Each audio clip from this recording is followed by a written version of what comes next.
What's going on, everyone? So welcome to my latest top 10 video. This time around I'm doing my top 10 Western films of all time list.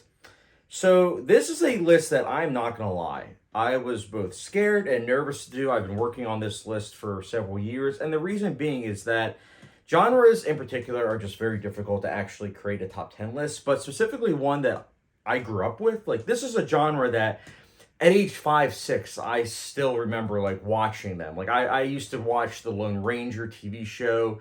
In fact, we had several DVDs of the Lone Ranger, and if I'm not mistaken, I could be wrong, but I believe the Lone Ranger was actually one of the first DVDs that we had, you know, the black and white serials. Roy Rogers, I grew up watching all of the Roy Rogers, which I'm not a big fan of, but I watched them. And then John Wayne, I watched all of his B movies, as well as, of course, his big movies. And then Clint Eastwood, I didn't grow up with it, but I've also, of course, seen Clint Eastwood films over the years. So again, this is a genre that means quite a bit to me. And the other thing is that this video, the Western genre can be categorized into two ones, which the first one is, of course, the Western genre, and then you have the neo-Western genre. So there are certain films that, something like, I would say, No Country for Old Men or The Power of the Dog, I love those films. I think they are fantastic, but I wouldn't consider them to be just a straight-up Western because, again, they do take place, later on, like past the 1930s. So it's one of those things where it's like, okay, those I'm not going to consider. I'll do a separate video for top 10 neo-Westerns, but for this video, I'll be doing the top 10 Western films of all time. And of course, my humble opinion, the great thing about this video is that your list will be different from mine. And what's also amazing is that I'm actually joined with fellow YouTube critic, Sergey of SkynetGen. That's right. He is a good friend both in YouTube world as well as outside of YouTube. And we've collaborated before in the past, of course, through a Criterion Halls, John Carpenter ranking video, Moneyball. Videos like those you guys can check out on the channel. But he's going to be giving his honorable mentions for top 10 Westerns, and then he will be going from 10 to 6. And then I will be giving my honorable mentions and then going from 10 to 6. He will then give his 5 to 1, with 1 being, of course, the best Western film in his opinion. And then I'll be giving my 5 to 1, with number 1, of course, being my favorite Western film of all time. So sit back, enjoy, and again, I look forward to seeing your ranking of the top 10 Western films of all time. But enough exposition, guys. Sergey, take it away. How's it going, guys? I want to thank Chad for having me on the channel once again, and today we're going to be talking about the top 10 Westerns of all time. Now, with the filming of this video, up to date, I have seen about 160 Westerns, and I guess that's a good amount to make a top 10 list. Like, I still feel like I'm missing a few titles here and there, but with how expansive this genre is, especially how it's evolved over the time, it's just hard to narrow it down. So I'm kind of glad that we are not focusing on neo-Westerns and focusing mainly on pure Westerns. It's just kind of interesting how the genre has evolved over time, and which is one of the reasons why I'm drawn so much to the genre, because it covers so much different topics within the genre that I feel like a lot of people dismiss it often without knowing what they're actually stepping into. We had like 30s and 40s Westerns. Those are probably like the most simplistic Westerns you could watch. They're very typical black and white kind of stories of paper-thin American heroes saving the girl and defeating the mustached bad guy. And over time, once we get to the 50s, we had more of the, oh, we got the tough guy routine, you know, he's got a one man stands up to save the nation kind of storytelling. And there was a lot of really good 50s Westerns that often don't get mentioned. But as we transitioned over to the 60s, that's when, you know, the spaghetti Westerns came about. We had more violence, more morally gray characters, less focus on injustice, and more so about the struggle of life and how you're gonna make a living, kind of probably off of bounties or something. So it also introduced us to squinting, because that's cool. And then once the 70s rolled around, that's, I think, when the genre became even more experimental. Like, we still had the spaghetti Westerns, we still had those very typical John Wayne flicks, but there was also an emergence of comedies through like Blazing Saddles, My Name is Nobody, Trinity is My Name, stuff like that. And then even sci-fi like crept into the picture with Westworld coming out, which who knew would become a very successful TV show on HBO. And then once we got to the 80s, that's when it was like, okay, let's have some fun with this genre. It's more about the swashbuckling action and making things seem kind of grand with the movies like The Young Guns and Silverado, The Long Riders, stuff like that. It was more action heavy. And then once the 90s rolled around, it was still much of that, but on a bigger scale, bigger budgets. It kind of split in two, and then we started going back to more darker subject matter and started focusing on revisionist westerns and giving us different perspectives of what life in the West was like. And which brings us to now, the 2000s and on, which is kind of this mismatch of everything, plus the addition of neo-westerns that would introduce so many great movies in the lineup. This video is specifically pure westerns, but at some point, Chad and I will probably do a top 10 neo-westerns list. Because there's so many titles, there's gonna of course be some honorable mentions, and even this honorable mentions list was difficult to form because a lot of titles were left out. But we're gonna start with the Sergio Corbucci film, The Great Silence. Kind of an overlooked title. Like, I know people have seen Jango, but I feel like not too many people ever talk about this movie, and I actually prefer this over Jango. I think it's a great atmospheric journey, amazing villain, great score and cinematography. One of the must-watch, like, winter-centered westerns out there. I highly recommend this one. Then I also have The Outlaw Josie Wales. One of my favorite Clint Eastwood films outside of some of his bigger films, of course. Next one is gonna be a big one. I know this movie's in a lot of people's top 10s, but Unforgiven just didn't make it. Now, this is a movie that was in my top 5 for the longest time, and you know, over the years, it's just kind of fallen a little bit down. And this is nothing to take away from, you know, the film itself. I think it has a lot of character and grit and moral dilemmas it's exploring that make it a very fascinating watch. Just didn't quite make that top 10. Then I also have Butch Cassidy and the Sundance Kid. I just love the tandem duo here. The chemistry is fantastic. I think the comedic moments work really well. The color grading is very interesting, but also a film that while it's a classic and is a great fun watch, didn't make my top 10 either. Last but not least is The Last Train from Gun Hill, a John Sturges film with Kirk Douglas. A little lesser known. I mean, I know it's a John Sturges film, but I feel like not too many people watch that, and I do highly recommend it because it's a great character-centered film that focuses on two people with two understandable situations and how they're going to confront one another to resolve this one problem. Really like this film quite a bit. Saw it earlier this year, and you know, it's one of those movies where it's like, at this point you feel like you've watched everything, and then a movie like that comes out of nowhere and you're like, wow. All right, so kicking things off with honorable mentions. I know this is probably when certain people are going to be clicking off the video, but I don't care. This is my list. So kicking things off with honorable mentions, we have The Lone Ranger, 2013. So this is a film that I went into very skeptical because, as I mentioned earlier, I grew up watching the Lone Ranger serials. Like, I still remember Hi-Yo Silver Away, like, you know, these 20-minute, episodes. And it was one of those things where I enjoyed it. So I was very curious to see a 2013 rendition, specifically directed by Gore Verbinski. And I have to say, I went into the theater skeptical, and I came out saying, wow, I actually thoroughly enjoyed that. And I've seen this film like a half a dozen times or so. And every time I'm like, I really can't hate this film. I really can't. In fact, I did a review of this film on my channel, and I still really like this film. It's actually also one of the best Blu-rays. I don't know if you're a physical media collector or not, but this is one of the best Blu-rays I've ever seen. It's got a great score. I absolutely love the cinematography. The action scenes are also phenomenal. Love the acting. I think the chemistry between two actors is good. And I do also like the structure of the story, how it's told from the perspective of someone that has dementia, which does make for an interesting experience for sure. Now, this is a slight knockoff of another film that is on my list, and I'll mention that, you know, as I get closer to that specific film. But what I will say is this: as a modern day blockbuster that's also a Western, I thoroughly enjoyed this film. And I do think that, yes, it's not a flawless film for sure. I'm not going to sit here and say, like, yeah, this is a perfect film. It's not. By no means is it. But I will say that as someone that, again, grew up watching the show, as well as looking at it as a film that does it stand on its own, I think it works because you can watch this as someone that did like the show and say, yeah, I enjoyed a lot of with what it was doing.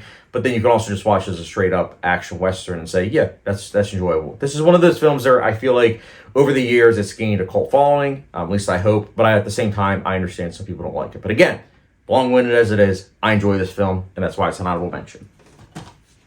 Next honorable mention, we have 3:10 to Yuma, which is a 2007 remake. I have not seen the original. I know Sergey has, and he said it was solid enough. I like this one quite a bit. I think the chemistry between the two leads is really good. I also think Ben Foster, this was, if I'm not mistaken, the first film of his that I saw him in, and I was like, wow, this is a really good actor. I love the score. Cinematography is great, and I just think that it is a really, really well-crafted film, and that's why it's an honorable mention. Next honorable mention, we have The Hateful Eight, a wintry landscape film that is just really, really well done. It's pretty much one setting, but it's so effectively done in terms of like Tarantino's directing and writing, the performances, the chemistry between the cast. Ennio Morricone's score is amazing.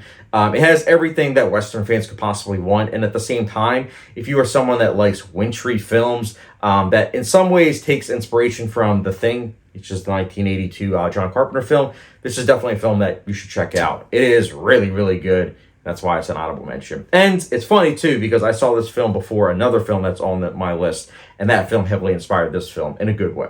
So, really like this film. That's why it's an honorable mention. Next honorable mention, we have another Quentin Tarantino film, and that is Django Unchained. Yeah, I really like this film. For the longest time, it was actually my favorite Quentin Tarantino film. That's not the case anymore, but I still love this film. I think that the shootout scene at the end is just phenomenal. I also think that it's a film that has a more modern soundtrack in the landscape of like, you know, the 1860s, 1870s. And it's something that you would think wouldn't work, but in the context of the film, it works really, really well. Love the humor, love the performances. And I think that it's definitely a film that over time I've grown to really appreciate, and that's why it's an honorable mention. And the last honorable mention, this is the honorable mention that was so close to making my top 10. My last honorable mention, we have The Revenant. So The Revenant, similar to The Hateful Eight, and ironically, both of these are, you know, some of my wife's favorite films of all time. Both of these are films that you watch in the wintertime. You watch in the wintertime, you really take in the Western landscape, and you just really, really feel as though you're with these characters. And I think The Revenant in particular is just great because it's combining art house sensibilities with the Western genre as well as the revenge genre. Like, there are certain scenes that reminded me of Hannibal, the TV show, and I mean that in the best way possible. And it's also got a phenomenal performance by Leonardo DiCaprio. Love the visual storytelling. It's just an incredible film, one of the best of the 2010s, and yeah, that's why it's an honorable mention. But yeah, so those were honorable mentions. They were, again, so close to making my top 10 list. But without further ado, so with that out of the way, let's dive right into the top 10. At number 10 is The Hateful Eight. This is the go-to movie during the winter time, whenever we're having a snowstorm. This is such a cozy and fun film to watch. I mean, what Tarantino film isn't fun to watch? I love the one-room setting, the whodunit murder mystery that is further complicated with each chapter that gets added onto the story. Cinematography is beautiful, comedy is just on point, and it's just got so many great characters and moments. It's a hard film not to put on your top 10 because it has so much rewatchability. At number 9 is Once Upon a Time in the West. And this is a Western that probably has one of the most memorable moments in a Western. I feel like there's just so many great character introductions and reveals. I absolutely love what it does with the score. Like, on top of just the score being incredible, that it also is kind of its own character. Each character has their own score, and it creates an extra level of personality to the character we're following, which is not something every movie can say. Cinematography is excellent. The beginning and ending make for great bookends, and it's just a multi-layered Western that's focusing on the dying days of the West and its heroes, while also throwing in a nice little revenge tale into the mix. And number 8 is a film that is, I'm just going to go ahead and say it, is going to be higher on a lot of people's lists. A common theme here with me, right? And that is The Good, the Bad, and the Ugly. Look, it's in my top 10 list. I clearly really enjoy this film. This is not to take anything away from the film. There's just a couple of other movies that I enjoy more than this film. Of course, this is a film that has so many iconic moments. The score is incredible. The stare downs are awesome. The character interactions are great. It utilizes a lot of long panning takes and lets people soak in on the atmosphere, which creates amazing, tense moments. What else is there to say? It's undeniably an influential film for the genre, and many westerns that we have today owe a lot to this movie, and I do enjoy this film quite a bit. I mean, it wouldn't be in this top 10 list if it wasn't. I do not like the director's cut as much. It's still good, but you know, I feel like the main reason why this movie is a little bit lower than some of the other films I have here is the Civil War aspect of the story, at least, was not as engaging as everything else we follow in the film. And the director's cut, I feel like, kind of lengthens that more, and in addition to other issues that come up with the director's cut itself. At number 7 is The Bravados, a 50s film from Henrik Ing, same guy who brought us The Gunfighter. And this is a film that focuses on the moral dilemmas of the characters and weaves in the psychological revenge element in that keeps us on our toes. A lot of it is unpredictable, and which makes this a blast to watch. Cinematography is excellent. The score is very adventurous, but also knows when to be serious because, you know, it is a more darker film than it lets on, and performances are really good too. So while it is a film from the 50s that does have some limitations to how far it can take its subject matter, I think with what it was able to accomplish, it did it fantastically. This did everything it could to be what it is, and I really enjoyed it for what it was. I feel like the last 10 minutes is where it gets a little weaker, but you know, it's personally something that never bothered me, but I can understand why people might not want everything to be wrapped up the way the film does it. So it does get a little preachy, but I still really enjoy this film quite a bit, and I've seen it twice now in the last year, and I see plenty of rewatch value with this one. If you haven't seen it, do check it out. It is a lesser known title that I think ought to get a little more recognition than it does. At number 6 is True Grit, the remake from 2010. And this is a Western that is able to take the original material and expand upon it with much better rounded characters and a lot better acting, and have a good dose of humor while also having really high production values and really great cinematography.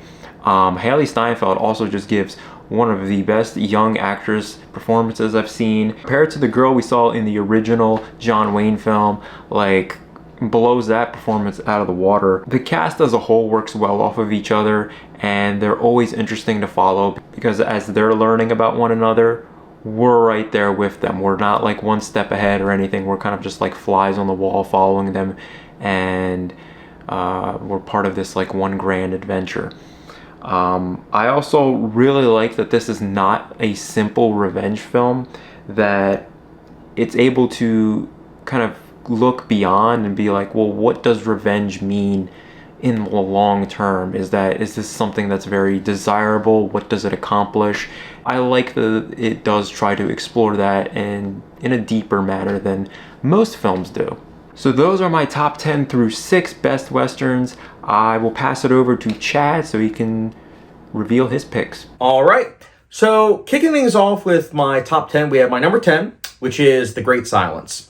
This is a spaghetti western that takes place in wintry weather, which, as you saw with my honorable mentions with The Hateful Eight and Jango Unchained, I really love westerns that take place in wintry weather, and I think it's all the more impactful if you're watching in the wintertime in PA, whilst at the same time you're actually experiencing snowfall. It's really something, man. It's pretty awesome. But those two films I mentioned, those Quentin Tarantino westerns, ironically, those two westerns, as much as I love them, it's really interesting to see how those two films, after finally watching The Great Silence, it's interesting to see how much they paid homage to The Great Silence. The Great Silence is a great film. It's one of those films that I was putting off for 6 years, and I'm really kicking myself because, as I mentioned, those two films really paying homage to this film goes to showcase the quality of the film. And while watching it, it's very clear as day to see that. You have these characters that aren't black and white. They are falling across a fine line between what's good and evil. It's a murkiness to it that I really appreciate, and it ties into the themes of the film. I love the wintry cinematography. It does a really good job of making you feel as though you're a part of the setting. I like the score. There's a lot to appreciate about this film, but I'm not going to lie. 2/3 into the film, I was like all on board at saying, yeah, this is going to be an honorable mention. But then the third act came, and I was like, this third act, I think I know where it's going, and I just think that at that point, if it goes the ending that I think that it will, it's just going to be like, an honorable mention and nothing more, or maybe even less than that, because it's kind of following a typical Western route. And I will say this, without spoiling anything, The Great Silence ends in a way that left me shocked. My jaw literally dropped watching this. Like, I was really shocked by it. And not only was I shocked by it and really appreciate how it subverted expectations, but it made sense in the context of the film with what the themes that they were going for, as well as the characters. So I really liked it. So this is one of those Westerns where if you were looking for something that, is anything but a typical of the genre, this is the film for you. If you are someone that likes your characters black and white, this is the film for you. This is a hard-hitting Western that pulls no punches. And yeah, it's really, really good. And again, if you've seen The Hateful Eight, and if you've seen Jango Unchained and you love those films, I would highly recommend you check out The Great Silence, because this is the granddaddy wintry Western film. So highly recommend you check out The Great Silence, and yeah, that's why it's my number 10. Next up, my number 9, we have High Noon. So High Noon is a Western that stars Gary Cooper, and this came out, I believe it was 1952, so this was like the height of McCarthyism. And ironically, this film is critiquing McCarthyism. And I know some people might not want to talk about the politics of that time period, but it is very fascinating to see that even, 70 plus years ago, that yes, films were made and they were utilized to critique certain politics. And this film does a good job of that. If you look at the history books, it is very fascinating. I will say, though, that this film works not only in terms of if you know the history behind it, it works on its own. Like, the premise is simple, yes, but as I always say, it's all in the execution. And the execution is incredible. Like, it's one of those films that I didn't fully appreciate when I first watched it a decade plus ago. I just thought it was good, but watching it a couple months ago in preparation for this video, I really appreciate how it was done in real time. So you really feel as though you're with the lead character, counting by the minutes as before these bad guys come into the town and could potentially kill him. So it's really going against the clock, and I think that it's very fascinating. It's a very tense, atmospheric experience that, again, is a really good example of a film where it's not what it's about, it's how you go about it that makes it all the more compelling. So I love High Noon. I think it's great. I'm looking forward to adding it to my physical media collection, as well as The Great Silence. I didn't mention that, but I do want to own The Great Silence on Blu-ray. So that, as well as High Noon on 4K, I do want to add to my collection. So yeah, I like High Noon quite a bit, and that's why it is my number 9. Next up, my number 8, we have another wintry Western, and that is McCabe and Mrs. Miller. So McCabe and Mrs. Miller was similar to The Great Silence, a wintry Western that I had been putting off for quite a long time. I heard really good things about it, and I'm not going to lie, I heard great things about this film, but it wasn't really until, ironically, I saw Sergey's review where there were a lot of things that he mentioned where I was like, oh, wow, this sounds like a very unconventional Western. Like, there was a lot of things that they were clearly going for that you wouldn't think that they would go for, especially during this time period, such as overlapping dialogue, having it where that overlapping dialogue makes it feel all the more realistic, having it where the cinematography gives this like hazy feel to it, which is very symbolic, before in the third act unlifting that haze. And it's really good, not only in terms of the symbolism, but it really goes to showcase how this film, it feels otherworldly, whilst at the same time being very realistic. It's a very delicate line that this film manages to walk across, and I think it does so sublimely. And similar to The Great Silence, it is a third act that feels anything but a typical of the genre, but in slightly different matter than The Great Silence. Again, not going to spoil anything, but again, similar to The Great Silence, if you want a film specifically a Western that feels anything but conventional, this is the one to go to. It's very well acted too. I love the performances. The soundtrack's great. Cinematography, as I already mentioned, was stellar. And I really like this film. Highly, highly recommend it. I own it on 4K. It is incredible. Pick this film up, and yeah, that's why it's my number 8. Next up, my number 7. This is a film that I already know Sergey is going to want to kill me for, having it lower on the list than him. But hey, at least I have it on the list. My number 7, we have For a Few Dollars More. So For a Few Dollars More, as I'm sure many of you know, is a part of the Dollar Trilogy, which is the unofficial Sergey Leone film trilogy, which, again, when he made these films, it wasn't like he was making them and he's like, yeah, this is going to be part of a trilogy. It was one of those things where he was making them, and it just so happened that he was using a lot of the same actors for all 3, but a lot of the times it's for different roles. Like, in this film, without spoiling anything, you have Lee Van Cleef and Clint Eastwood. They are kind of working together. If you saw The Good, the Bad, and the Ugly, which is on my shirt, you know that they're not really working together. So it's one of those things where, in fact, in that film, they don't even really know each other, despite The Good, the Bad, and the Ugly, I believe, taking place after. So it's very interesting. For a Few Dollars More is great, though. Watching this film, it's very clear as day to see that many directors paid homage to this film. In particular, and I know it's going to sound weird, but in particular, Wes Anderson's films. Fantastic Mr. Fox, the score, certain situations in the third act of that film feel like they're lifted right from this film. And for Fantastic Mr. Fox, that's my favorite animated film of all time. So it makes me appreciate that film even more. But I love For a Few Dollars More. I think it's great. It looks incredible on 4K. So highly, highly recommend this film. And yeah, that's why it's my number 7. Next up, my number 6, we have The Wild Bunch. So The Wild Bunch was a landmark when it came out for American cinema. This was a film that came out while the Hays Code wasn't lifted, and you had a lot of blood squibs. Not only that, the blood squibs are great, don't get me wrong, but you have an editing style that is very quick cut, which is something that up to this point wasn't really something that you saw. It was a lot of times like, slow, methodical editing, which is cool. I love that style. But it was very, very interesting to see how a single minute would have like all these like 20, 30, 40 cuts. It was just incredible to see, because it's like, of course, nowadays we're used to that. But seeing that back then, it was just all the more impactful. The gun battles, the gun shots are really impactful. The performances are great. And I just also really like the meditative story. The critique of violence in particular, I think, is really effective. The opening scene hits it home. It's very sad, honestly, to see that opening scene.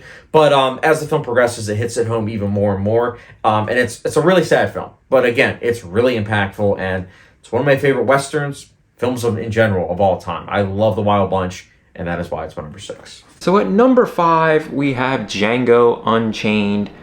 My favorite Tarantino Western, bloody vengeance ride with lots of homage to spaghetti Westerns, and it's just got a lot of witty banter and humor, and just a fantastic duo at the helm that just commands your attention. It's a film that's bursting with energy and has lots of memorable moments. A very cinematic film from Tarantino that has his usual, alternate history stories, and they just never get tiring to watch. It is kind of a coin toss sometimes. Like, sometimes I do prefer Hateful Eight if I'm looking for a more slow burn, atmospheric kind of Western. But Django Unchained is probably my preferred Western from Tarantino, and I have so much fun watching this, and there's just a ton of rewatchability with this as well. At number 4 is Dances with Wolves. This is not like your traditional Western. It's a lot more relaxed and laid back. Probably why I like it so much, because it gives you some variety. It's not about gunslingers. It's not about outlaws. It's more about a meditative study on cultures and gaining perspective. And that's what I've always appreciated about this film, because it's not trying to sell you on some over-the-top action. It's actually being a very respectful film, because oftentimes this movie gets labeled as a white savior film, and it just always confuses me. It's so honest with its portrayal, and it's being respectful. I can't imagine why it would be called that, but it's centered around establishing its characters and making conversations feel natural, that oftentimes you get lost in the film, that you don't even feel like you're watching one. And it's these interactions that really sell and make the movie. I like that we get multiple perspectives and not just from the so-called white man's point of view, which if we did, I'd understand why we'd be, hating on this movie. But I feel like a lot of it is pretty balanced. From the technical aspects, I think that this is an incredibly shot film. It's got such an amazing sweeping score, and performances are really good too. It's just one of those films to really get lost in, and time passes by. I do prefer the director's cut. I think those character interactions are not cut around as much as the theatrical cut does, and everything feels a little bit more organic. And when I was making this list, I wasn't really thinking about this movie until I realized, yeah, it's pretty high up on my Letterboxd, listing, and it's really good. It's not your conventional Western, but it is a Western nonetheless. It is 4 hours. I know it might be daunting for some people to sit through, but if you're patient enough and you are open-minded to its themes and messages, I feel like it's a movie that can move you quite a bit. Now, the last 3 films, these are 3 movies that have always been my top 3. I don't think they've changed over the course of the last 4 or 5 years. And you could interchange any one of them to be in the top position. But number 3 is For a Few Dollars More. I know it might be an odd pick, but I know a lot of people love The Good and Bad, the Ugly. This has just always been my favorite film of the series. I've just always loved the pairing between Clint Eastwood and Lee Van Cleef. I think they work well off of each other, and how they're all playing mind games and trying to outsmart one another, but inevitably having to work together. Like, I know Van Cleef is in The Good and Bad, the Ugly, but I feel like he's just a shadow of the character that he is in this film. Score is fantastic, shootouts are exciting, we slowly learn about the characters over time, and the double-crossing moments are fantastic, and everything that the film does is crucial for the story it's telling. Nothing drags, nothing feels like it's stretched out, and to me it's just a perfect movie. That's an incredibly fun film that just flies by. Can't really say much else about it other than I just really love revisiting this one. At number 2 is The Assassination of Jesse James by the coward Robert Ford, a film about a person's legacy through actions, with the ultimate message being you can kill a legend, but that doesn't necessarily make you one. Beautifully shot and acted all around. It's a slow burn that's thankfully not about the adventures of Jesse James. I mean, we've gotten those, I feel like, in earlier westerns. It's just covered, the train robberies, bank robberies. It's this like grand adventure and everything. But I like that this focuses more on the character and the man's quieter moments. It's more biographical account of who he was, the people around him, and his interactions with those people that did lead to his downfall. I mean, it's in the title of the film. The film already tells you everything you need to know, and it's just us trying to figure out how we get there. This was probably one of the first Casey Affleck films I'd seen, and I thought he did a really fantastic job. It's interesting because while it has a lot of big names attached to this film, as we had Brad Pitt, Casey Affleck, Mary Louise Parker, Jeremy Renner, and Sam Rockwell's in this, and it's not as big as I thought it would be. Like, there's not too many people talking about it amongst like maybe bigger Western fans do talk about this one, but I'm surprised that this movie doesn't get a whole lot of acclaim. Pacing was like never an issue for me. Like, I know it's almost like a 3-hour movie. It never felt that for me. So definitely highly recommend this film. I think more people need to check it out. At number 1 is a film that I feel like over the years people either really like or just think it's okay. And for me, it's consistently been at number 1 for the longest time, and that is the 3:10 to Yuma, the James Mangold remake from 2007. Ever since I saw this film, it's just been at the top. I don't know why. I think that for everything that it does everything with a great deal of precision and confidence, and while it's everything we have already seen in the genre, it takes a little bit of everything and is able to mesh it well to make it a very entertaining and really well-made film. It's done in a more modern way. It takes out the more dragging moments from the original and does inject more action into it, but it also has really interesting moral dilemmas, fascinating characters to follow that have a lot of charisma, engaging interactions, exciting gunslinging, and really good cinematography and a excellent score, as well as just really cool characters and costume design and set pieces. And it does enough to get from one point to the other point and just never have you feel bored by anything happening on screen. It has the slower moments, it has the action, and it has the more touching character moments as well with the father and son dynamic. I've always just enjoyed this film. It might not be the most thematically rich film like maybe Assassination of Jesse James. It's always been a film that I'm always looking forward to watch, and probably the film that I've seen the most out of all of these Western films. So that personally is my favorite of the 10 on this list. I get some people like the original. I think the original is actually pretty solid. I think it has some moments that work well, in some cases a little bit better than this one.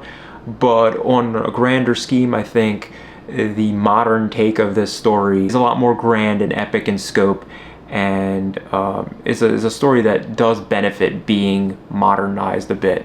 So with that being said, those were my top 10 picks. Hopefully didn't piss off too many people with some of these choices.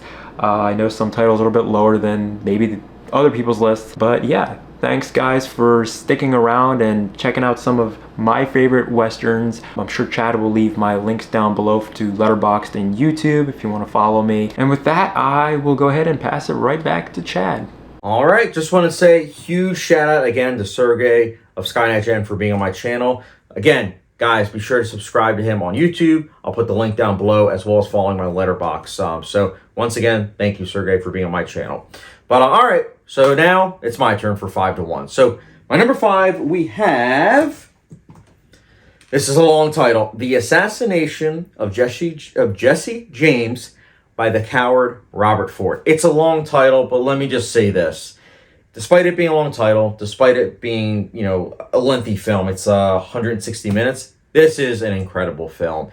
It's a meditative film that's, not only dissecting the Western genre, but in some ways also embracing it, and also deconstructing models of the time. So Jesse James, of course, is someone that a lot of people would look up to, and some people that were, mythologized. And this is a film that's deconstructing that in a way that really, really is fascinating. You won't see a film like this. I don't see it happening again because it didn't do well financially.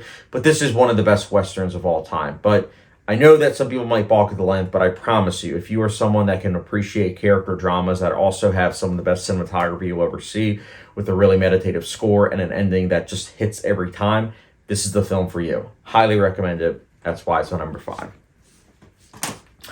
Next up, my number 4. This was a film that really changed me as a viewer when I saw it for the first time in early 2011. My number 4, we have True Grit, 2010. So this was a film that I did see the original. Again, I grew up watching John Wayne films, so I did, watch the original many, many times growing up.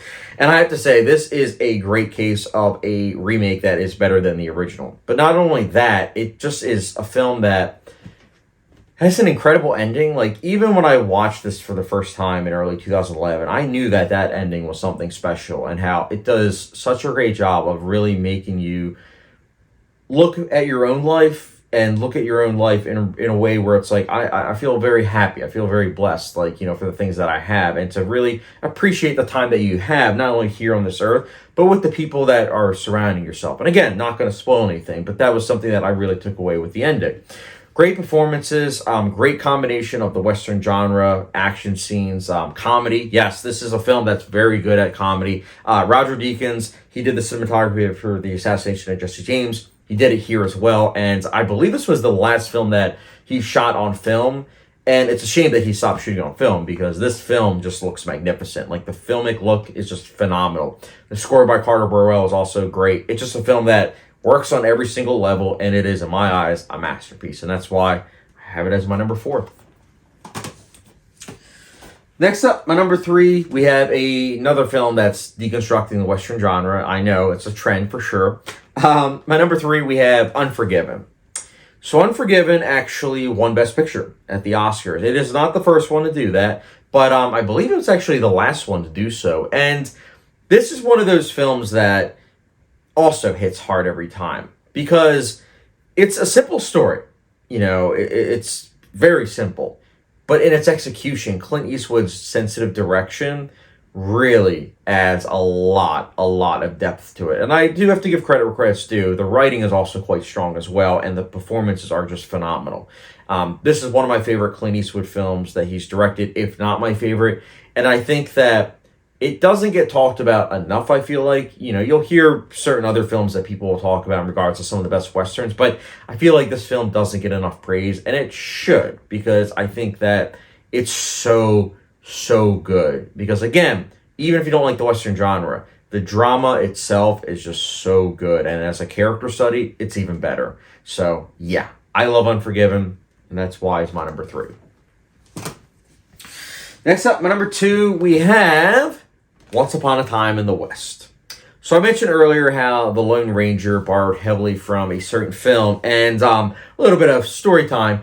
That film is this. And ironically, I'll never forget, in July of 2013, I watched Once Upon a Time in the West for the first time. And then, I'm not going to lie, 2 days later, pretty much, I think it was like 2 days later, I then saw The Lone Ranger in theaters, and I was like, oh my goodness, The Lone Ranger is so similar to Once Upon a Time in the West. And I was like, how about that in terms of like the timing? So I just thought that was funny. But Once Upon a Time in the West was an instance where I immediately said to myself, this is my second favorite Western film of all time. Like, I said it in 2013, and I say it every single time, where it's like, yeah, this is my second favorite Western. There are times where I do say, maybe it's my number 1. I don't know, though. I sometimes go back and forth. But again, as I'm filming this video, which is July of 2024, this is my second favorite Western of all time. And I think that if you want an art house Western film, this is the one to go to. It is an incredible character study. I love how we're focusing on many different characters. They all have satisfying character arcs. It's got one of the best scores of all time, one of the best standoffs of all time. It's just great shootouts. It's just a film that gives you everything that you want of the Western genre, whilst at the same time having art house sensibilities that really are something I admire. Love the opening scene, one of the best opening scenes of all time, and yeah, that's why it is my number 2. So my number 1, this is a film that you probably guessed it based on the shirt, as well as, just like context. My number 1 is The Good, the Bad, and the Ugly.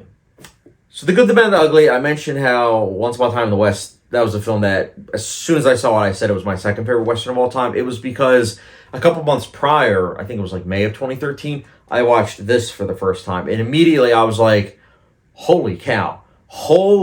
Because before that, again, I grew up watching Roy Rogers, John Wayne's, The Lone Ranger TV show. So it was like really something that shook me, and that I didn't realize that the Western genre could be like this. And it was something that made me realize I like the Western genre in regards to the ones that are more gritty. Not necessarily the ones where it's like fun and the characters are just frolicking around.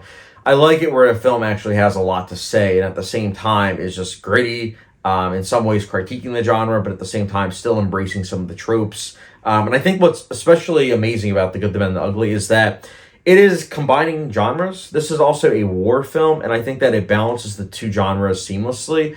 There are 2 cuts of this film. There is the extended cut, which ironically I actually grew up with. Like, when I owned the DVD, as well as the Blu-ray, I only watched the extended cut. And the extended cut, I still have to say, I love it. I think it is great. But as far as someone that is maybe seeing it for the first time, I would recommend the theatrical cut. And truthfully, that's also the version that, ever since I got on a 4K, that's the only version that I've been watching. So, I love The Good, the Bad, and the Ugly. You want to talk about inspirational? This is a film that's inspired many, many films, even more so than all these other films on this list. But I love The Good, the Bad, and the Ugly. It's my favorite Western. I don't know if that will ever change. But again, as a film in this video, it's my favorite Western of all time. You guys, that is my top 10 Western films of all time. Let me know yours. What's your, or even if you don't have top 10, what's your top 5 Western films of all time? Let me know in the comment section down below. And if you haven't done so already, don't forget the subscription, notification bell, follow me down on Letterboxd, Patreon, and I will catch you guys later.